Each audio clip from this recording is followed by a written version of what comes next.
Osea is my favorite seaweed-based skin and body care. More on them later. And thank you for partnering with me on today's video.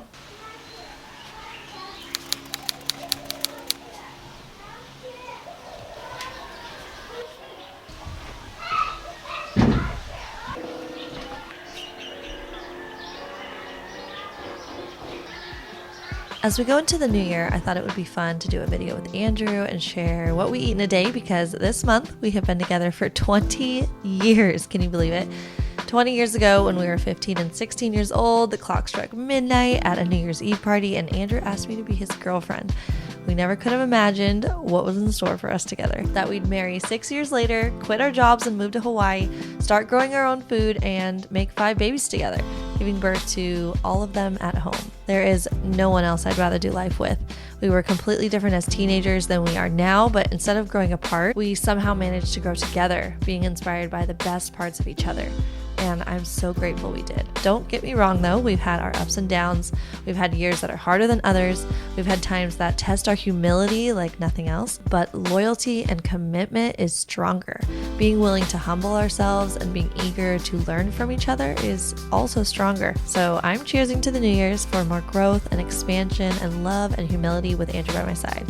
I can't wait to see what's in store for us next. And what a great way to start off the new year on this channel. Welcome to What We Ate Today, making food from scratch and growing our own food.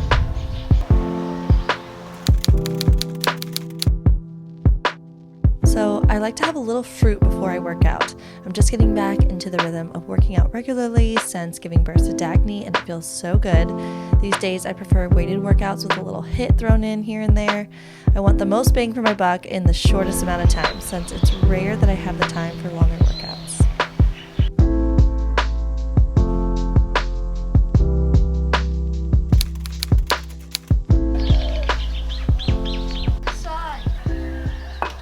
After I get these oranges?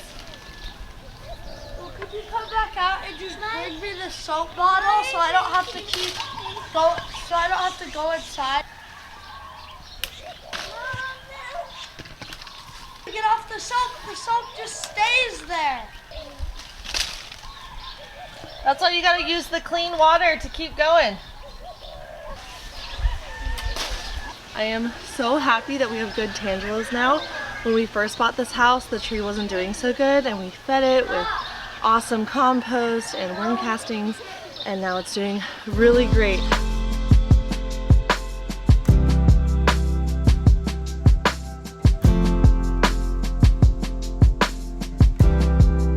Is that pineapple?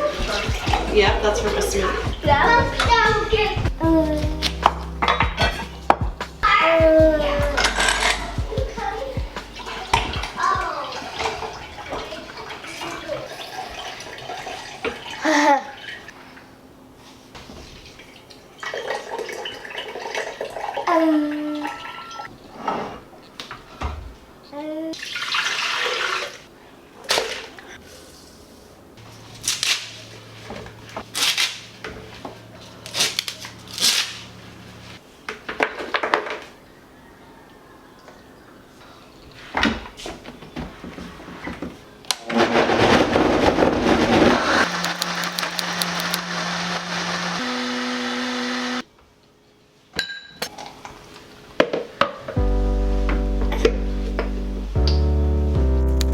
Alright, Andrew gets home from the gym before me, and this morning he made a large smoothie with papaya from our garden, star fruit and passion fruit from the farmer's market, frozen mango, hemp seeds, plant protein powder, orange juice, maca root powder, and spirulina.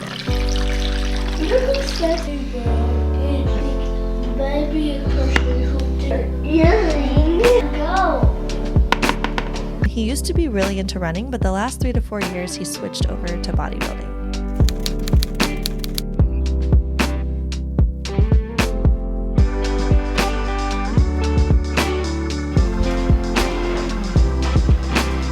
Okay, I am excited to show you a little bit of my skincare routine.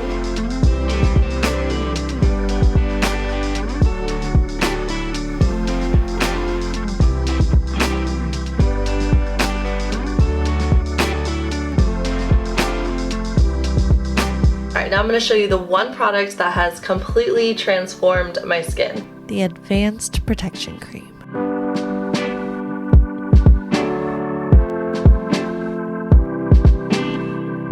I used to not be very intentional with the products I used or really take care of my skin, but those days are long gone. And since using Osea's products like these, my skin has completely transformed, and I often get compliments on the youthfulness of my skin in public. It has a very pure smell, and it makes my skin feel soft, supple, hydrated, and protected. Osea is seaweed-based skin and body care. It's clean, vegan, cruelty-free, and it's female and family owned and operated. I apply it morning and night after my cleanser, and it fits seamlessly in my routine. This is an all-in-one anti-aging moisturizer formulated with a vegan retinol alternative and Undaria seaweed, instantly smoothing fine lines and increasing hydration. It's tested to be safe for sensitive skin, and it's clinically proven to instantly increase hydration by 121%. And a little goes a really long way. I'm telling you, it lasts such a long time, and I love how the jars are in glass containers. And for a limited time, you can get 10% off your order with my code Ellen_ADV. Do not want to miss out. Links below.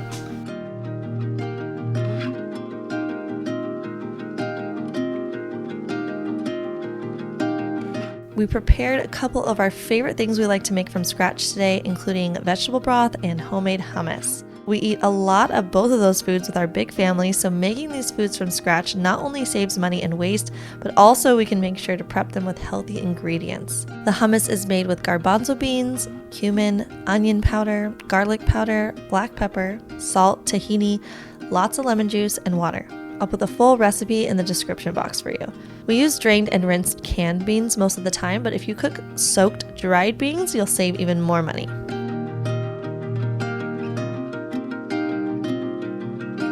Making your own veggie broth is so easy and cheap because you just save your leftover veggie scraps like onion and garlic peels, bell pepper and tomato tops, leftover celery and carrots that are wilting, kale or rosemary stems, etc. in a large bag or bowl in the freezer. Once the bag is filled up, just add the scraps to a large pot, 1 teaspoon of salt, and fill up with lots of filtered water.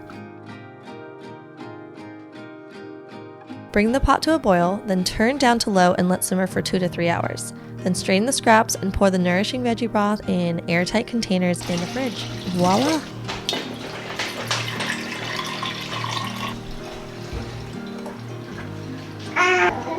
That beautiful broth.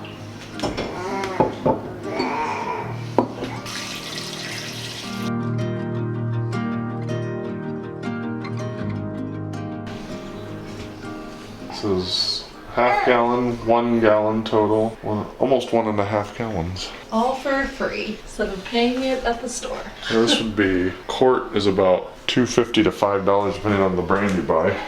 $10, $5 to $10, $5 to $10, $2 to $5.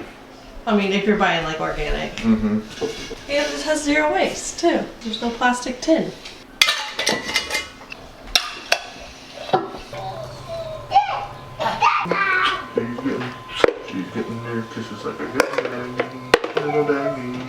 Also, guys, I asked you on my Instagram if I should have Andrew on the podcast and what topic you'd want to hear from us most about. Most of you said anything and everything or relationships, so maybe drop in the comments if you agree, and hopefully I can get someone to babysit the kids while we sit down for a podcast discussion together soon.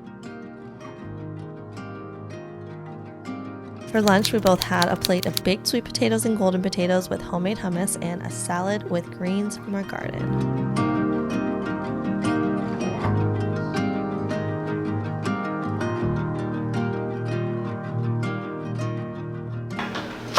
I don't know where they went.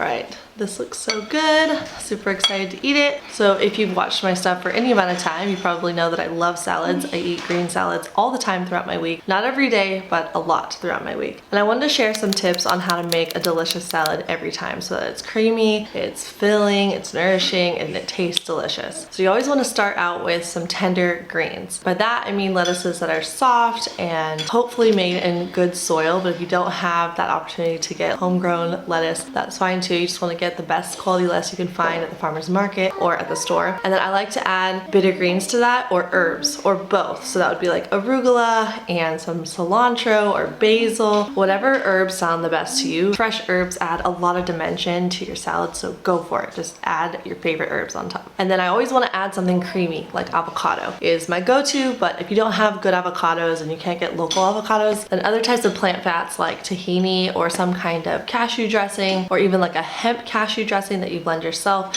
is a great alternative. But I generally like to add avocado and a creamy dressing. That just creates such a delicious creamy salad. So you want to add some kind of fat. And if you're gonna make it a full meal where you have nothing else that you're serving on the side, for me today I had sweet potatoes and potatoes with homemade hummus. But if you're not doing that and you're gonna have the salad as your full meal, I like to add garbanzo beans. Next, you're gonna want to add other veggies. So I love onion, raw onion in my salads.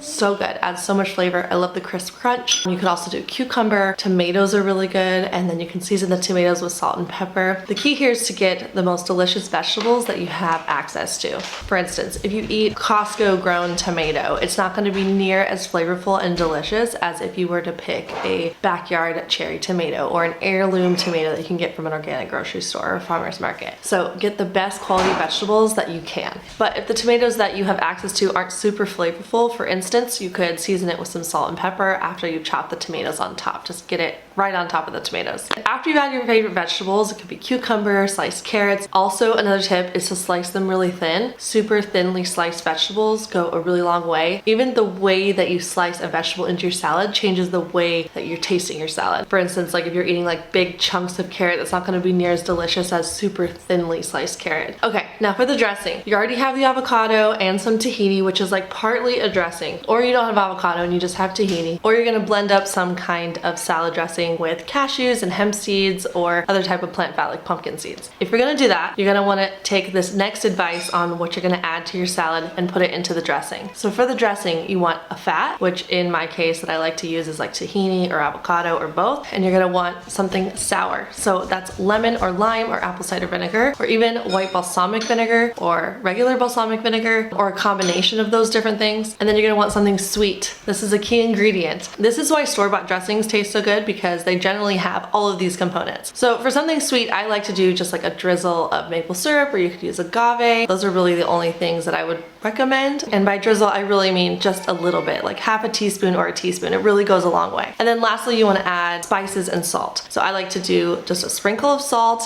and then you add your spices. I like to do paprika, smoked paprika, or cayenne pepper if you like it spicy, or even just black pepper. And these components together is generally what's in pretty much all store-bought dressings, and that's what makes them taste so good, because it has something salty, it has something sweet, it has something sour, and it has something fatty like oil. So if you want to do, for instance, that's another example, if you want to do olive oil or avocado oil and you want to add that as your healthy fat instead of nuts or tahini, you could totally do that instead, and that would be a great replacement. All those factors together is what makes the perfect salad. So those are my tips for the perfect salad. Also, I like to add sea vegetable dulse on top of my salad for iodine. Stuff generally where my family gets our iodine, and it makes a salad taste so good. Love my dulse. You still drawing? Yep. Skip, that's your water. This is my water. Okay. That's really good. Skip, I'm gonna draw you and me. Like dark color. La la la.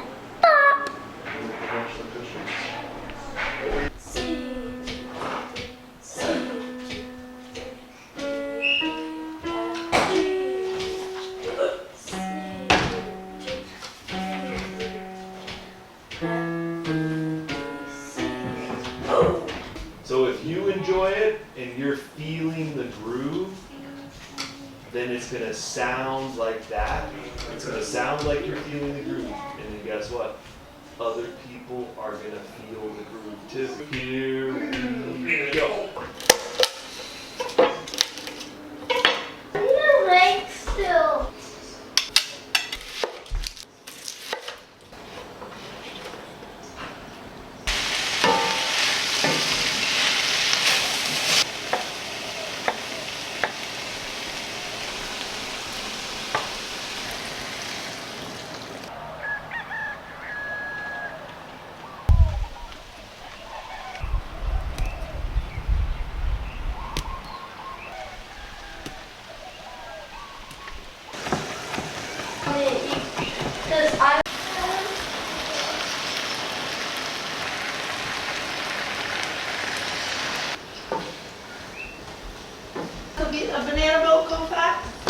You can have it. I'll get you your water. Oh, your teddy. That's a pasta pro.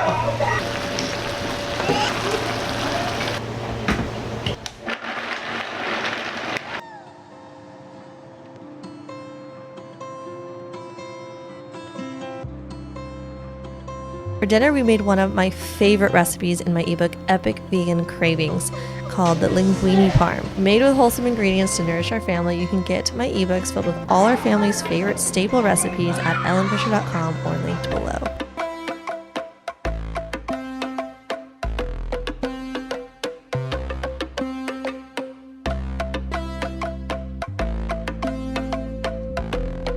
So yummy. Thanks for making it, babe. My favorite dinner. So good. We're just gonna stay This is the only spot room with light in the house still. Thanks so much for being here, and I'll see you next video.